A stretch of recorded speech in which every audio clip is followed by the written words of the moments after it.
C'est une histoire d'ombre et de lumière.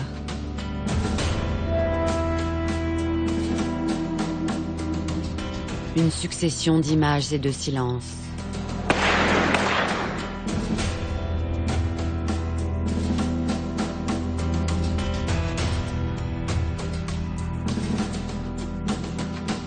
Une course-poursuite entre le bien et le mal qui dure depuis 40 ans.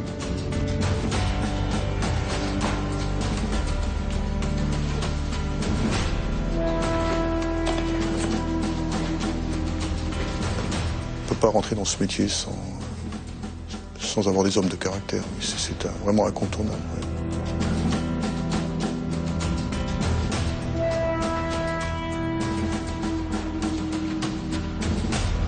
Ce que moi je recherchais, c'est vraiment de découvrir le frère. Et me découvrir et découvrir le frère.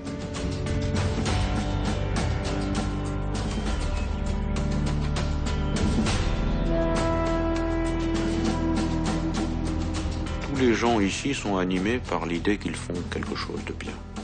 Sauver des vies, c'est forcément quelque chose de bien. Les gens que vous êtes obligés de neutraliser ou de blesser ou de tuer en face de vous, c'est des êtres vivants, donc vous traînez ça toute votre vie. Commandant, opérationnel. Pour eux, l'occasion de tomber la cagoule et de raconter sans détour la réalité d'un engagement.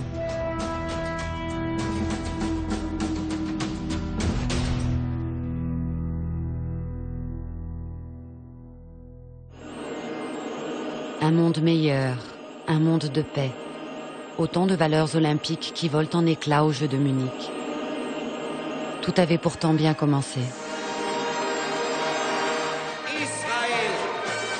Et puis très vite, le terrorisme s'est invité au balcon et en mondovision.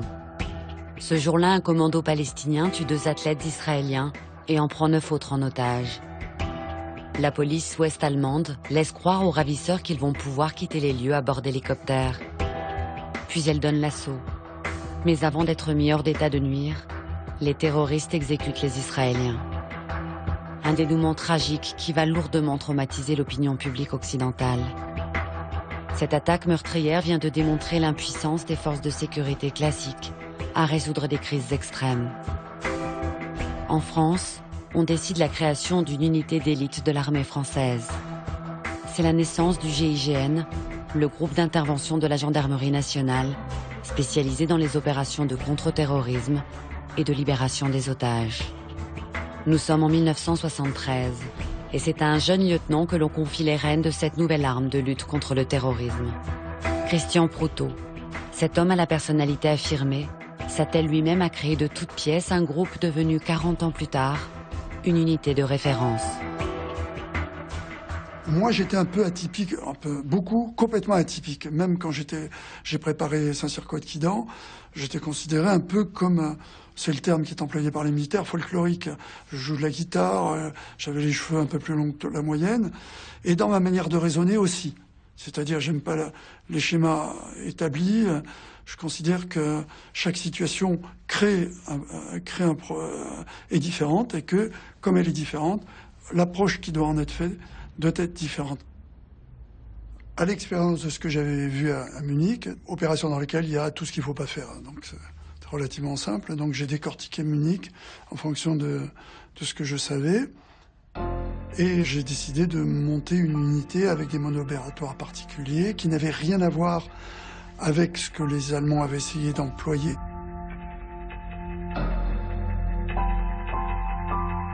Je n'ai pas eu énormément de volontaires, j'en ai eu une 50aine. Sur la 50aine, j'en ai sélectionné 17. Voilà. Ça peut paraître complètement dérisoire, mais c'est ce noyau qui va petit à petit conduire au GIGN tel qu'on le connaît actuellement.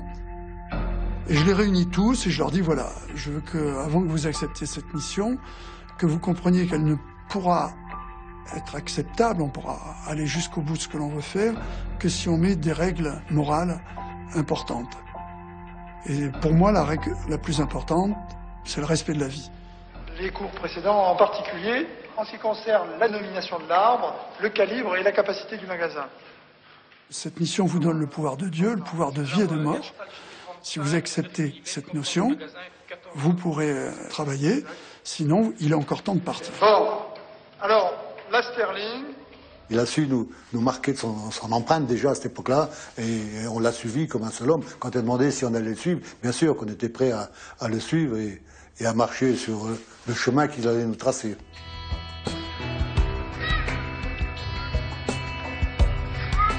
Je considérais qu'il fallait, dès l'entraînement, avoir conscience qu'on faisait un métier dangereux. Il fallait les accoutumer à l'escalade. Donc, travailler sur les immeubles, escalader les immeubles, voir comment faire.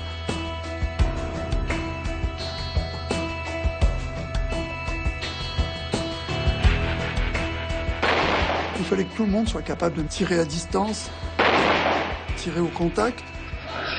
Tout ce qui est sport de combat, en particulier les sports de combat qui amènent à avoir des chocs. Si vous n'êtes pas capable d'encaisser, vous ne servez à rien. Donc, apprendre à prendre des coups, apprendre à souffrir, à durer. Donc, tous ces sports ont été enseignés au groupe.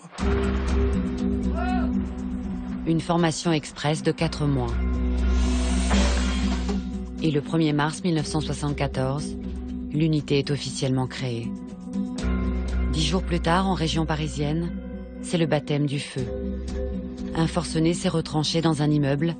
Il retient une femme et un enfant en otage. Les caméras sont sur place. C'était la première fois.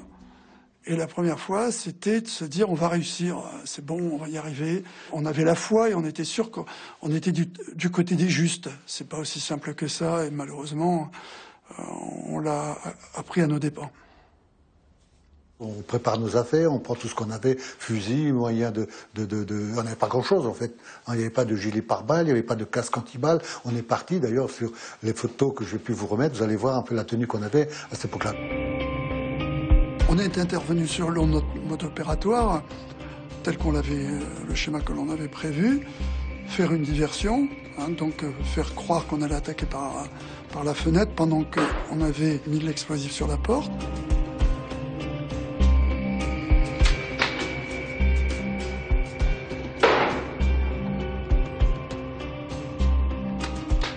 J'avais la charge donc de casser la vitre de la porte-fenêtre qui donnait dans l'appartement.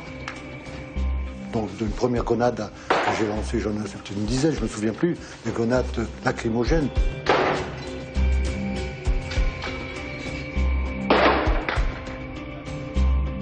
Je suis rentré par les balcons, par l'extérieur, en enjambant la rambarde, et on a fait tout doucement, en longeant les murs, en progressant toujours avec notre masque.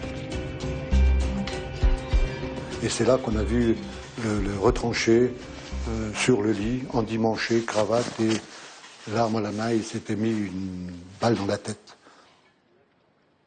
Je suis né une seconde fois à ce moment-là, parce que j'ai découvert ce qu'était la vie, ce qu'était la mort aussi. Quand vous voyez ce que j'ai vu avec...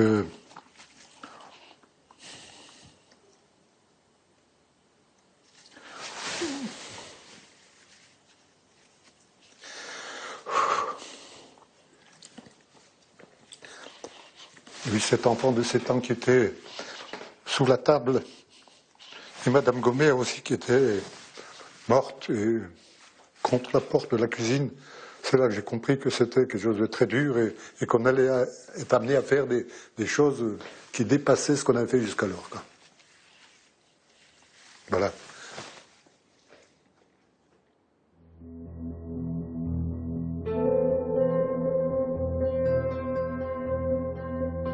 Voilà un gros sentiment d'échec. Cette première opération nous a fait comprendre que c'était pour de vrai, quoi. C'était pas du tout comme on pouvait l'imaginer. On arrive, on libère tout le monde, et puis c'est beau, et puis le geste est beau, voilà. Donc ça a été un très bon enseignement, un enseignement assez dur, sûrement nécessaire, indispensable même. 2 ans plus tard, la première opération d'envergure du groupe va confirmer sa raison d'être. Et cette fois, bien loin de la métropole. À 6000 km de Paris, Djibouti. À l'époque encore une colonie française. Des indépendantistes ont détourné un bus scolaire. 9 hommes du GIGN sont dépêchés sur place pour tenter de libérer les otages. Les auteurs de ce coup de force, 4 militants armés du Front de libération de la côte des Somalies, réclament l'indépendance totale de Djibouti et la libération immédiate de tous les détenus politiques. Et ils le font en menaçant la vie d'enfants de militaires français enlevés ce matin à 9 h, heure de Paris, à bord d'un car de ramassage scolaire. Donc on arrive en pleine nuit, on est accueilli à l'aéroport de Djibouti et on est accueilli avec notre tenue d'intervention noire. Et on nous dit, mais il ne faut pas que vous alliez là-bas comme ça parce que c'est dans le désert. Et donc il faut que vous soyez en kaki, enfin le plus proche couleur sable. On s'équipe avec les treillis locaux, là. Il n'y avait pas toutes les tailles, donc il y en avait des grandes, des courtes, on ressemblait un peu à une armée bizarre. Les otages sont immobilisés dans un no man's land entre les territoires français et somaliens. Les forces de l'armée française sont déjà en position à quelques centaines de mètres du car. Elles ont pour mission d'appuyer les hommes du lieutenant Proutot. L'unité d'élite n'est pas encore précédée de sa réputation, mais c'est pourtant à elle que les autorités politiques françaises ont confié la vie des enfants. Une mission jamais réalisée auparavant, qui vise en priorité à sauver la vie des otages.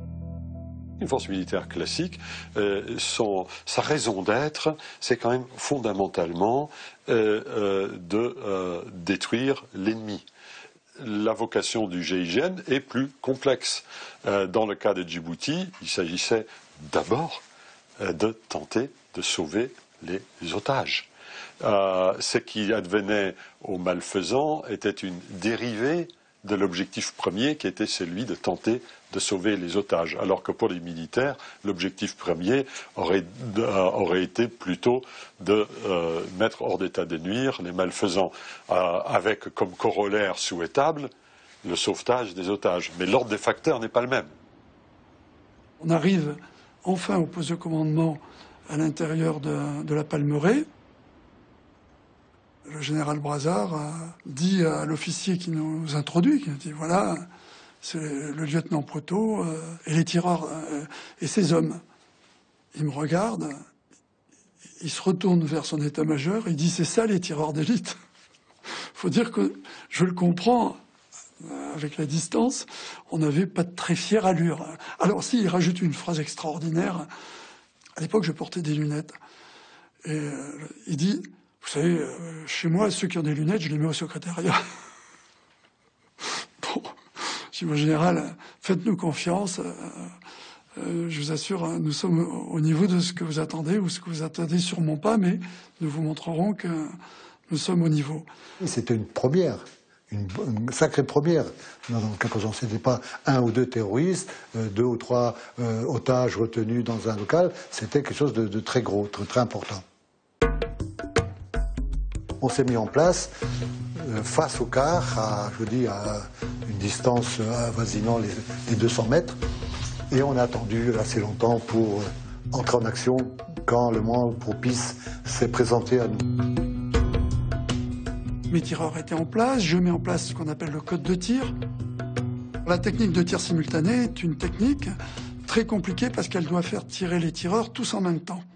Pour qu'ils touchent tous leur objectif en même temps, pour pas qu'il y ait de retour offensif, donc éliminer le danger tout de suite, en même temps. Il fallait qu'on soit sûr, à un moment donné, que toutes les cibles soient immobiles pour garantir. C'est pas comme au cinéma où on tire sur des gens qui courent, on les touche. Non, c'est quelque chose qu'il fallait avoir nos 5 cibles en même temps et immobiles. J'étais, très concentré, l'œil rivé à ma lunette de visée. Et c'est vrai que c'était quelque chose qui prend au trip quand même. Hein. C'est là maintenant, il n'y a plus à reculer. Là, quand on a entendu le 0... Donc j'ai dit 0, pan, et puis on voit les vitres claquent les impacts, et puis un silence. Les 5 terroristes ont été touchés par les armes ouvrant le feu en même temps, et ça a été vraiment une cohésion parfaite dans le tir. On a entendu un seul coup de feu. Vous connaissez la suite? Un des terroristes assoupis sur une marche de l'autobus n'avait pas été repéré. C'est lui qui a mitraillé les enfants avant d'être abattu. Opération stupéfiante. Sur la trentaine d'écoliers détenus dans le car, 2 petites filles vont perdre la vie. Disons que je suis assez triste. Pourtant, vous avez quand même réussi votre opération.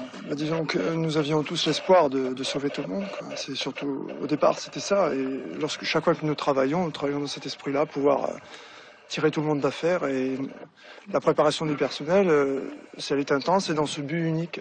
Pour nous, on avait échoué. Je vous le dis sincèrement. Pour nous, réussir, c'était ramener les 32 enfants à leur famille. Et ça n'a pas été le succès qu'on espérait. Alors, bon, ça a été un peu du rail, quoi. Voilà, personne n'a mesuré la détresse que c'était pour nous de ne pas avoir réussi complètement. Cela dit, par rapport aux familles, c'est rien du tout, quoi. C'est juste nous qui traînons nos cadavres. Une victoire au goût amer, mais surtout un exploit qui est salué par l'opinion publique. Une cérémonie officielle est organisée pour décorer les 9 gendarmes dans la cour d'honneur du fort de Charenton, à Maisons-Alfort. Ils reçoivent la médaille de la gendarmerie, une distinction délivrée bien souvent à titre posthume, qui récompense les actions d'éclat. L'unité a gagné ses galons de respectabilité et multiplie les interventions. Maîtrise de forcenés, mutinerie dans les prisons, ou encore prise d'otages. Les autorités politiques comptent désormais sur le lieutenant Proutot et ses hommes pour résoudre les crises. 1981, Valéry Giscard d'Estaing et François Mitterrand se disputent la présidentielle. La bataille électorale est à son paroxysme. Un événement vient alors perturber la campagne. À quelques jours de l'élection, un pirate de l'air détourne un avion et s'immobilise sur le tarmac du Touquet. À son bord, 118 passagers et 5 membres d'équipage. Il faut intervenir. Une mission dévolue à l'unité d'élite.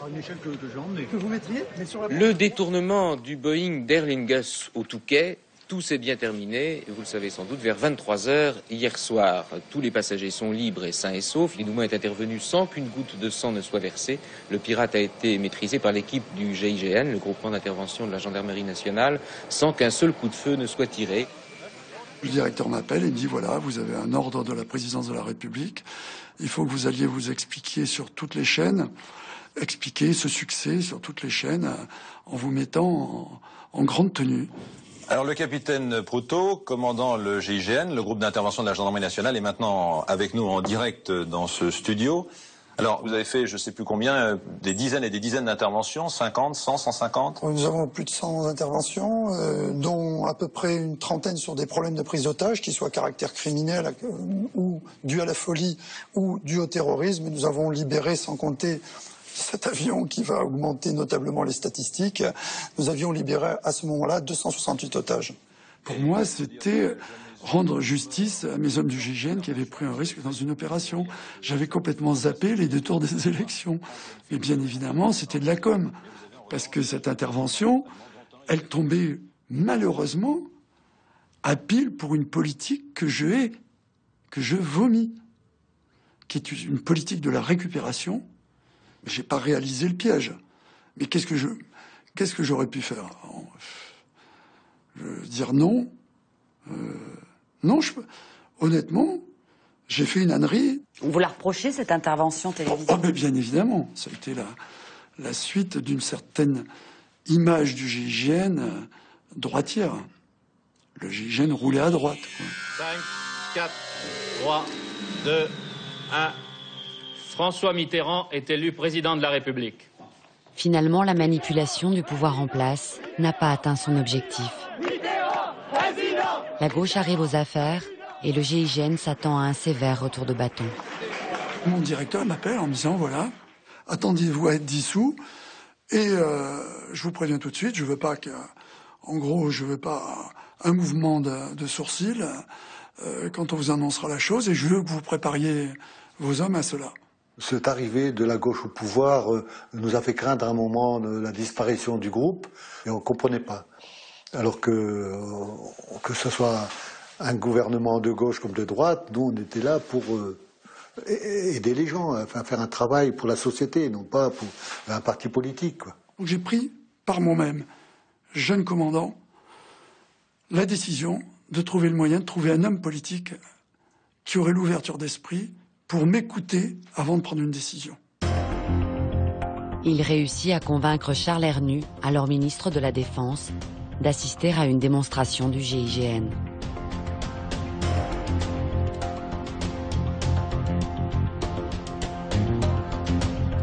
Cette démonstration était concluante et elle a démontré qu'on avait un savoir-faire qu'il aurait été dommage de le jeter à la poubelle, quoi. Et donc nous nous sommes retrouvés après la démonstration, et Hernu, qui avait sa faconde, avec sa coupe de champagne, a pris la parole. Mon commandant, avancez-vous. Je peux vous dire qu'en ce qui me concerne, je vais dire au président de la République qu'on ne peut pas se passer d'une unité comme la vôtre. Je vous raconte pas, je ne sais pas comment mes hommes ne se sont pas mis à hurler, à applaudir et tout. J'ai eu une chance inouïe, ils ont eu un sourire jusqu'aux oreilles, ils ont applaudi le ministre, tout le monde était content et je dois avouer que ça a été un des plus grands jours de ma vie. Non seulement le GIGN n'est pas dissous, mais très vite, le nouveau pouvoir en place va utiliser son savoir-faire. C'est un acte terroriste commis en plein Paris qui va sceller ce revirement. Rue des Rosiers, un commando pénètre dans le restaurant Goldenberg et ouvre le feu avec des pistolets mitrailleurs. Le bilan est lourd, 6 morts, 22 blessés. Face à une menace qui s'intensifie, le président de la République décide d'installer une cellule antiterroriste auprès de lui. Les gendarmes entrent à l'Élysée. Une mission de coordination, d'information et d'action contre le terrorisme sera confiée au chef d'escadron de la gendarmerie Proutot, qui travaille déjà, vous le savez, à mes côtés.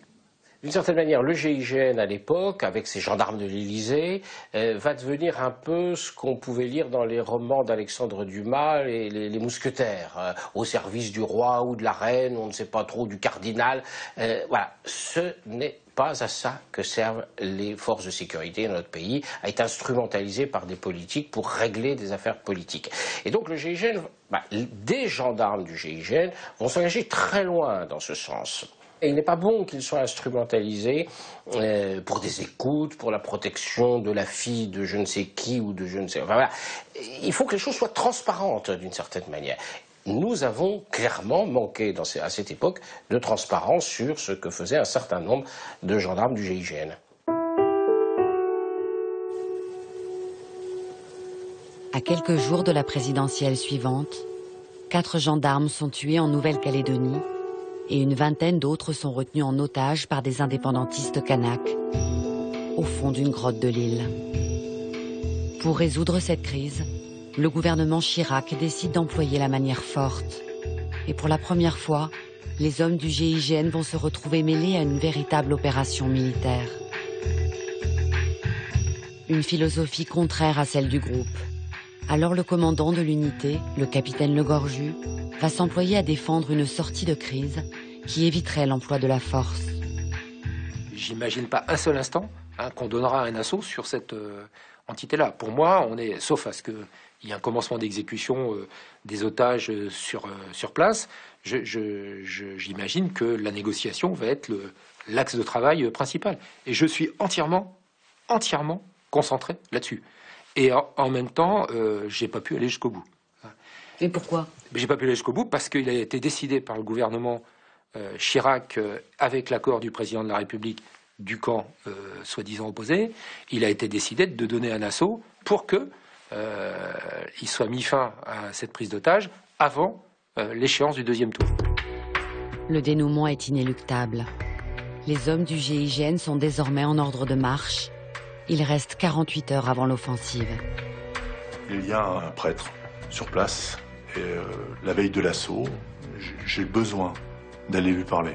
Je suis croyant et j'ai besoin d'aller lui parler. Si je pars, eh ben, je veux dire certaines choses. Je veux dire pardon pour la violence qu'on est amené à donner, le sang qu'il peut y avoir, la disparition des vies, la mienne déjà, parce que j'ai peur. Et j'ai besoin de le confier à quelqu'un qui n'est pas du GIGN, mais je le confie au père Brard. Voilà. Donc pour vous dire que c'est quelque chose qui était chaud, bouillon.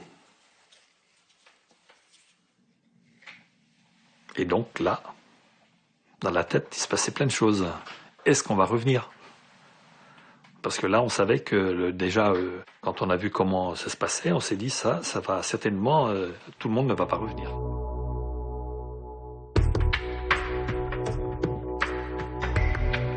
Et puis là, on est monté à l'assaut et ça a commencé à tirer. Parce qu'il y avait des Kanaks qui étaient dans les arbres, qui avaient mis des abris des postes de combat dans les arbres. On l'a su après on voyait en avançait, on voyait bien. Et donc ça partait dans tous les sens, les rafales ça tirait. Et donc on entendait les balles qui sifflaient, même il y avait des balles qui atterrissaient dans les arbres et tout. Et moi j'ai continué à avancer, à glisser sur la gauche, donc pour aller vers la grotte. La guerre c'est ça, c'est ça. Ces bruits, ces violences, c'est des cris, c'est des gémissements. Il y a tout qui est réuni en même temps. Vous avez l'impression que c'est au ralenti, que ça s'accélère. C'est complètement dingue. Vous avez tous vos sens qui sont éveillés. Vous êtes comme un animal qui est en survie. C'est inouï, quoi.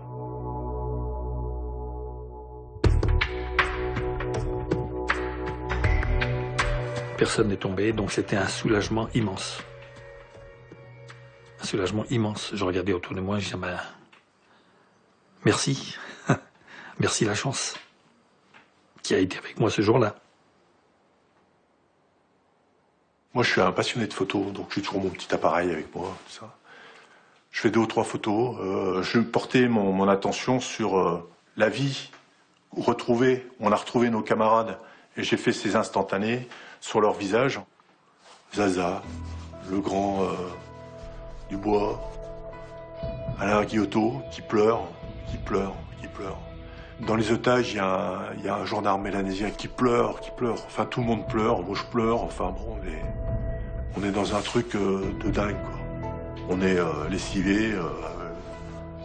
On a vieilli de 20 ans. J'ai fait une photo de Jean-Claude dans l'hélicoptère où il pleure. Hein. Ça reste des hommes. Hein. Vous passez par des trucs comme ça, ça vous marque à vie. Hein. On voit que les photos, à ce moment-là, elles trahissent pas, quoi.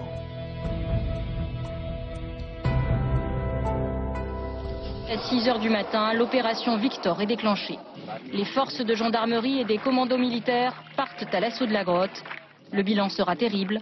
21 morts, 19 indépendantistes et 2 militaires. On a cette sensation d'avoir réussi, les otages sont libérés. Voilà, c'est une sale affaire quand même. Des gendarmes ont été abattus, des militaires sont morts dans l'assaut.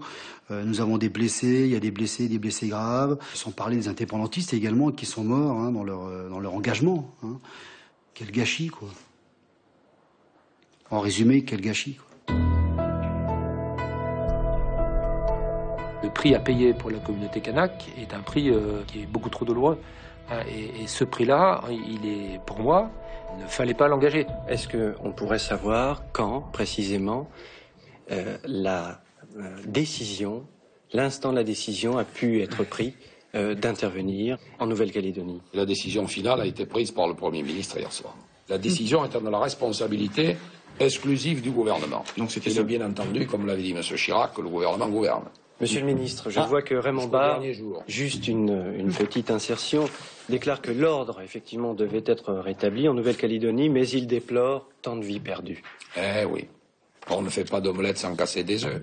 On avait le choix entre risquer la mort de 25 Français détenus en otage. Lorsque les négociations n'aboutissent pas, on doit à ce moment-là utiliser tous les moyens pour que force reste à la loi. On peut toujours se lamenter, ça ne sert à rien. C'est un raté politique total. On aurait décorrélé ce temps électoral du temps humain de la négociation. hein, ma conviction est quasi totale, nous sortions, toutes les personnes impliquées dans cette prise d'otage, nous les sortions vivants. Et j'aurais, pour l'histoire du GIGN, j'aurais préféré que ça se passe comme ça. En parallèle de cette instrumentalisation politique, une crise profonde est en train de se nouer au sein du groupe. Pour la première fois, des gendarmes remettent en cause leur commandant. Ils lui reprochent d'avoir quitté son poste. Philippe Le Gorju s'est éclipsé juste avant l'assaut. Alors c'est le sous-officier Michel Lefebvre qui s'est chargé de diriger les opérations à sa place. Au retour, les gens lui tournaient le dos. Qui? Les gens du GIGN, tous les gendarmes, lui tournaient le dos. Ils n'ont pas pardonné le fait de ne pas répondre présent dans un moment où leur chef aurait quand même pu être là pour qu'on soit ensemble. Mais là, les gens se sont rendus compte que j'étais seul et que c'est moi qui ai pris toutes les responsabilités. Ce qui s'est passé, c'est que une fois que la décision d'assaut a été prise, moi je suis rentré dans le mouvement de l'assaut. Il y a eu une nuit de marche complète pour arriver sur la base d'assaut au départ. J'étais dans un état d'épuisement total. J'étais dans l'incapacité physique de mener et mentale de mener cet assaut. Et Michel a très bien fait. On vous l'a reproché au sein du groupe, au sein du GIGN? Bien sûr, bien sûr. Il m'a reproché de ne pas jouer mon rôle de patron du GIGN au moment de l'assaut. Et moi, je n'ai pas eu non plus le courage, là, pour le coup, de leur dire, je ne suis pas en état, je viens pas ou je fais autrement. Mais de retour en métropole, le capitaine Le Gorju oublie ses défaillances, occupe le devant de la scène. On était confrontés à de vrais combattants qui se sont battus jusqu'au bout, qui se sont défendus bec et ongles, l'arme à la main, et qui n'ont absolument pas voulu céder au cours des assauts. Il avait eu l'occasion, lui, de discuter avec les journalistes, et donc il a pu raconter ce qu'il voulait. Vous ne trouvez pas que c'est injuste? Que quelqu'un qui refuse de monter à l'assaut, en arrivant en France, on le reçoit comme un héros. Je trouve que c'est un peu gros. Moi, je ne demande pas à être reçu comme un héros, mais je ne demande pas non plus à passer comme ça, sous silence, et qu'on dit, c'est Le Gorju qui a tout fait. Je dis non, il n'a pas tout fait. Il a essayé de négocier, il a raté, et le reste, c'est moi qui l'ai fait. Ouvéa a laissé des traces dans l'unité. C'est une opération délicate, conduite dans des conditions extrêmement difficiles, qui a déstabilisé l'unité profondément. Donc là, il a été décidé de faire venir un patron extérieur. Moi, c'est dans ce registre-là, dans ce cadre-là que je suis arrivé. Une rupture avec la tradition du GIGN, qui a toujours choisi ses chefs parmi les siens. Alors ces fortes personnalités voient d'un mauvais œil l'arrivée du capitaine Favier qui n'a pas fait ses preuves au sein de l'unité. 2 ans plus tard, il dirige l'opération la plus emblématique de l'histoire du GIGN, l'Airbus de Marignane, celle qui lui vaudra le respect de ses hommes. Un avion détourné par 4 terroristes s'est posé sur l'aéroport de Marseille. Ils ont pris 170 passagers et 12 membres d'équipage en otage. On a des conventions très fortes avec Air France qui nous ont permis de travailler, de développer des protocoles. On connaît bien les appareils. On a des tas de procédures également qui nous permettent d'être opérants et efficaces face à ce type d'actes terroristes. Et donc, on n'est pas démunis en termes de savoir-faire technique ou tactique. On sait qu'on a des capacités. La difficulté maintenant, va être pour nous de traduire ces capacités en réalité opérationnelle. Une négociation très complexe qui est conduite depuis la tour de contrôle et qui vise à obtenir la libération des otages, la reddition du commando dans une logique de fin de crise. C'est ça notre objectif. Mon rôle en tant que négociateur, c'est de rentrer en contact direct avec les ravisseurs, avec les pirates.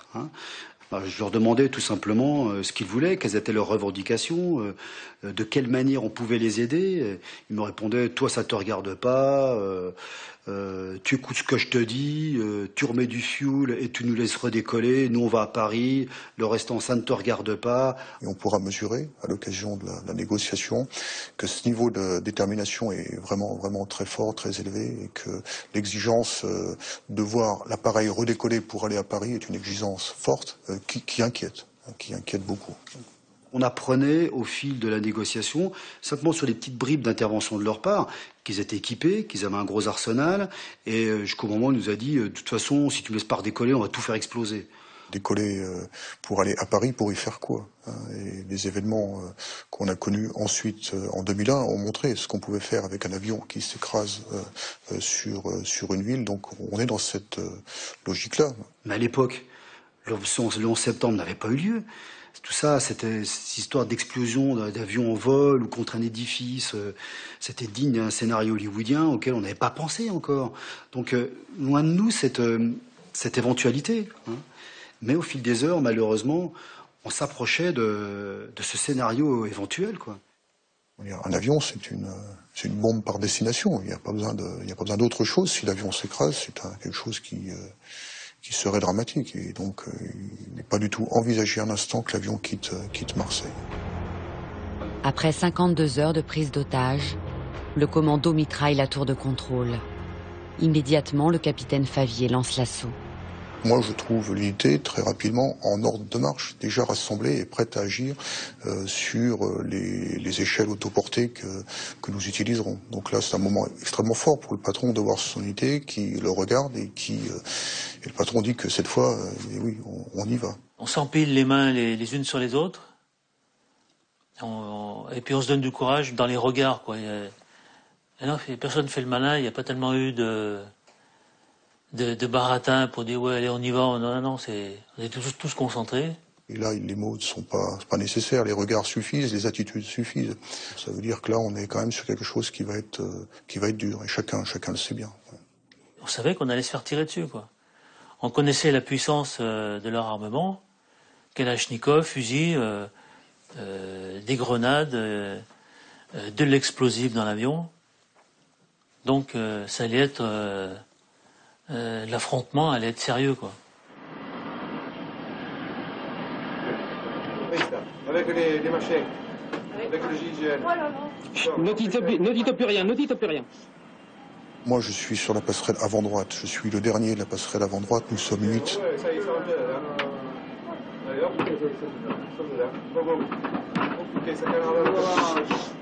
On rentre dans un avion qui a été pris en otage depuis 52 heures.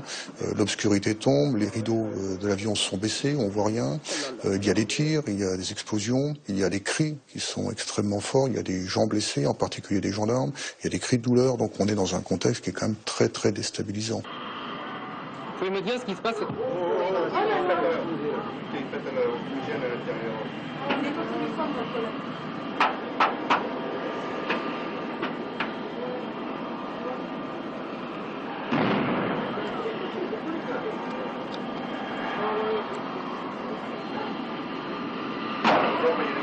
Oh merde, il y en a un qui est touché. Un assaut dans une situation comme celle-ci, c'est d'une violence extrême. C'est déstabilisant pour les membres du GIGN qui, bien sûr, mais eux, ils savent où ils vont, ils sont aguerris, ils sont formés pour ça, mais c'est quand même déstabilisant. Pour les otages, c'est déstabilisant. Pour les terroristes, ça l'est tout autant. Au moment où on est intervenu, on est tellement vite, ils n'ont pas pu faire péter leur charge d'explosifs qu'ils avaient placée à l'arrière et au milieu de l'avion. Donc ils ont tellement été pris de court qu'ils ont essayé de faire un maximum de dégâts, mais on était déjà là, quoi. Alors c'était trop tard pour eux. Ça s'est terminé effectivement par la libération des otages vivants. Certains sont blessés, la libération des membres de l'équipage. Et bien sûr, les terroristes ont été tués dans cet assaut. Nous sommes toujours dans une logique de légitime défense. Et nous sommes capables d'aller très loin dans cette logique de légitime défense, de respect de la loi pour préserver la vie. On a enlevé les gilets pare-balles, casques, les cagoules, et on est content. Et on sort tous le même mot. Putain. Voilà. Ouais, tout le monde sort ça plusieurs fois, quoi. Comme pour lâcher tout ce stress qui s'est emmagasiné pendant toute l'opération, quoi. Parce que là, il a comme une délivrance, hein, et la chape de plomb, elle est tombée, quoi. La presse est unanime. L'opinion publique est conquise. Les hommes du GIGN viennent d'accéder au statut de héros de la nation. Les autorités politiques de gauche comme de droite s'emparent du succès de l'unité d'élite. Une réception est organisée à l'Élysée pour honorer leur courage et leur victoire. Ce qui a été pour nous très important, c'est que Mitterrand nous reçoive le lendemain de l'opération. Donc ça, c'était extraordinaire de venir le lendemain à l'Élysée, être reçu par le président, où, pour l'anecdote, on est tous rentrés armés dans l'Élysée. Il y a un truc qui n'existe pas, qui se fait jamais. Et ben quand il m'a serré la main, donc je me suis présenté. Enfin, il m'a demandé, il me dit quel était votre rôle. Alors je lui ai dit, ben voilà, j'étais sur l'avant, j'ai pu neutraliser un terroriste. J'ai été blessé par un éclat de grenade, mais c'est pas méchant puisque je suis là. Elle me dit, ah bon, mais vous êtes blessé où? Je dis, à la jambe. Mais vous n'allez pas à l'hôpital, mais... Je dis, non, j'ai dit au médecin que je n'irai pas à l'hôpital tant que j'aurais pas serré la main au président. Alors, donc il m'a regardé, il a affiché un grand sourire, et puis il est passé à côté, et puis voilà. Le pouvoir politique avait vraiment envie à la fois de bénéficier des retombées de ce succès de contre-terrorisme, de la même façon que si une équipe de foot gagne le championnat du monde, elle sera reçue à l'Élysée, parce que les politiques ont envie de profiter des retombées médiatiques, dire bah regardez, nos joueurs de foot sont géniaux, nos super gendarmes sont géniaux. Et je tiens donc à remercier toutes les forces de l'ordre, et spécialement le GIGN. Oui, j'ai voulu leur dire notre gratitude et notre admiration. Et quand je dis notre, c'est celle, je crois, de tous les Français. Pour le GIGN, c'est le grand moment de son histoire. Ça a une autre conséquence, c'est que cette opération est extrêmement médiatisée. Le versant positif, c'est que le GIGN devient des super-héros. Le versant négatif, c'est que ces super-héros font quelque chose de dangereux parce qu'ils affrontent le terrorisme et que leur nom, leur visage sont, pour des raisons de communication politique, rendus publics. On ne peut pas exposer les gens qui font ce métier-là à l'exploitation politique. Quand leurs familles sont menacées parce qu'on a donné leurs photos et leur identité sur le perron de l'Élysée, ça ne peut pas continuer comme ça. Parce que la guerre contre le terrorisme n'était pas terminée après la première bataille. Marignane était un échec du terrorisme. Et ils se sont dit, ils ont été humiliés. On a vu à la télé des hommes en noir tuer l'ensemble des terroristes et libérer tous les otages à Marseille. Donc ils se sont dit, là on a pris une humiliation. 4 ou 5 terroristes ne pouvaient plus faire face aux groupes d'intervention comme le GIGN. Et donc probablement il y a eu un certain nombre d'années, moi c'est comme ça en tout cas que je l'interprète, où il y a eu véritablement une réflexion tactique, telle que l'on le fait de notre côté, de la part des terroristes, notamment des extrémistes islamistes, en disant qu'est-ce qu'il faut faire si on veut vraiment déstabiliser l'État à laquelle on se confronte.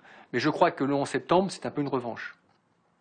Et parce qu'il s'est suivi, eux, ils se sont dit qu'il faut passer à une autre étape. Parce que sinon, ils sont trop forts en face. Les unités spéciales sont trop fortes. Donc ils sont partis sur une autre dimension. Holy fuck!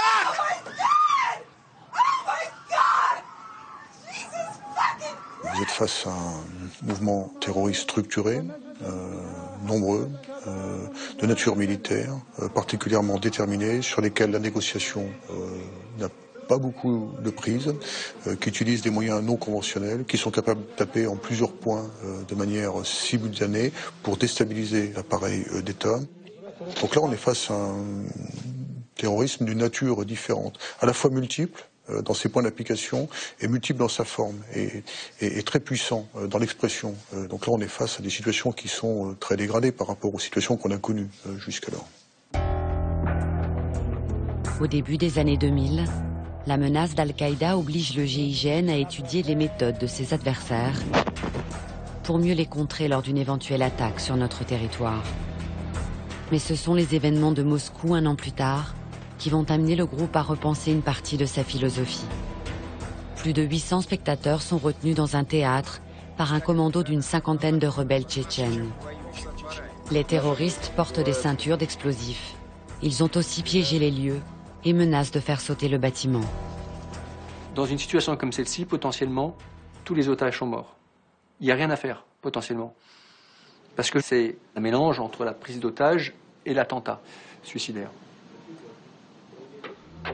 Ils ont mis des bombes, ils sont avec les otages et ils attendent le moment d'appuyer sur le bouton. Ils attendent pourquoi? C'est pour faire monter la situation dramatique. Il faut monter le suspense du massacre, en fait, le plus longtemps possible, comme une sorte de parenthèse temporelle, où ils savent que c'est un tel chantage à l'horreur que l'ensemble des médias vont arriver, et la chambre d'écho va être énorme, 10 fois plus importante que si ça avait été un attentat. Là, si à cet instant, ils tuaient 800 personnes, ce serait catastrophique. Mais le chantage au massacre de 800 personnes en direct devant les médias du monde entier, ça prend une dimension qui est horrible. Et donc, si vous voulez, cette période de suspense complètement machiavélique, vous pouvez théoriquement quasiment rien faire. Plus la couverture est spectaculaire, plus elle est vaste, et plus les fins du terrorisme sont servies. C'est un acte de relation publique. Ce n'est pas seulement un acte de violence et un acte de destruction, c'est intrinsèquement, c'est ce qui distingue le terrorisme d'autres actes, des actes de grande criminalité par exemple. Le criminel veut vivre caché, il ne veut pas vivre dans la lumière. Le terroriste veut que son acte soit en pleine lumière. L'assaut mené par les forces spéciales russes se termine dans un bain de sang. 130 otages ont perdu la vie, ainsi que la plupart des membres du commando tchétchène. Très rapidement, les autorités françaises, donc à l'époque la ministre de la Défense, Michel Alliot-Marie, le ministre de l'Intérieur, Nicolas Sarkozy, s'inquiètent de cette crise et diligentent des réunions ministérielles sur ces problématiques. Qu'est-ce que la France ferait en cas de prise d'otages de masse? Donc on a travaillé sur un programme, des programmes secrets, des programmes un peu plus connus, des échanges, une restructuration en interne, une nouvelle manière d'aborder l'adversaire, l'ennemi, qui font qu'aujourd'hui, quelques années après, le GIGN s'est donné les moyens, peut-être comme que quelques unités dans le monde sont capables de le faire, de gérer au mieux ces situations dramatiques. Et encore une fois, je ne vais pas vous mentir, il n'y a pas de baguette magique. Denis Favier prend les commandes du GIGN pour la deuxième fois en 2007 et pilote la réorganisation de l'unité d'intervention. Le groupe passe alors de 120 à 380 hommes. Afin d'apporter une réponse adaptée aux nouvelles menaces terroristes, le GIGN renoue aussi avec sa tradition militaire. Des opérationnels du groupe sont envoyés sur des terrains de guerre, en Afghanistan, pour travailler main dans la main avec d'autres composantes de l'armée française. Sur place, ils forment les policiers locaux et effectuent des missions conjointes pour interpeller des insurgés. Une manière de se confronter au feu et d'acquérir l'expérience du combat. Une occasion aussi de se confronter directement à ses adversaires.